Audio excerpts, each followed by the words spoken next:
Acura has restyled and simplified the powertrain options for its 2016 ILX, but have they done enough to be competitive in the entry-level luxury sedan market?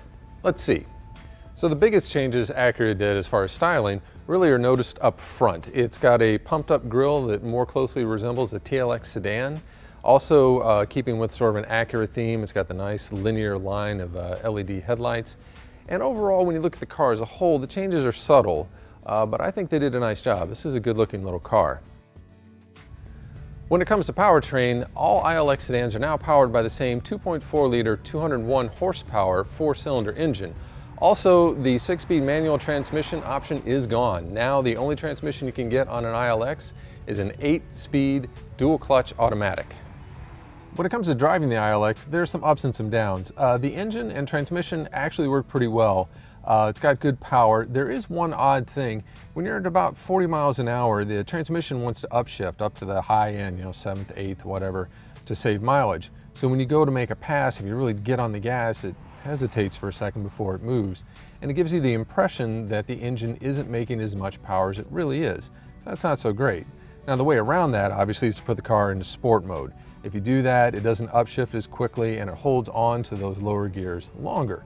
The downside to that is it then gets a lot louder in the cabin. The engine makes a lot of noise. And actually, overall, the ILX is kind of a loud car. Yeah, there's the engine, but there's also a fair amount of road noise, and that's a little unusual because Acura said they put in more sort of sound deadening material to make that better. So the ride and the handling.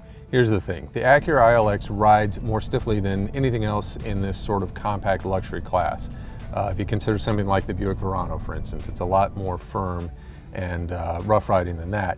The reward is that you get better handling. It's fun to drive, but I really noticed on broken pavement or any kind of imperfection in the road, it really didn't handle that quite as good as other cars in the class. Inside the ILX, the first thing I noticed is the headroom, or rather that there's not a lot of it. Granted, I'm 6'2", but this is really tight. It's even worse in back, which is a shame because there's actually a fair amount of leg room back there, but I wouldn't be comfortable riding back there for anything more than a short trip just because I can't get my head back there. Also, our test model does not feature Acura's updated on-demand multi-use display. Instead, we've got sort of the base model with the buttons and everything. Two things about that. First of all, it was very easy to use. We all like that around the office, and it was kind of refreshing to not have a touch screen there.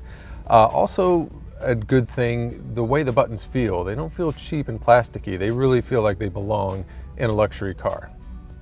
Now, I go into a lot more detail in my review on Cars.com, things about mileage in the class and how well it holds child safety seats. But as to the question of whether Acura has done enough with the ILX in the sort of entry-level luxury market, I would say yes, but it's a qualified yes. I do like the handling on smooth roads. It's great. I love how the interior looks and the buttons. Again, it really feels like a luxury car and it looks great. On the other hand, that same suspension that I like so much on smooth roads doesn't hold up so well on the really rough, broken stuff, and that's unusual for the luxury class.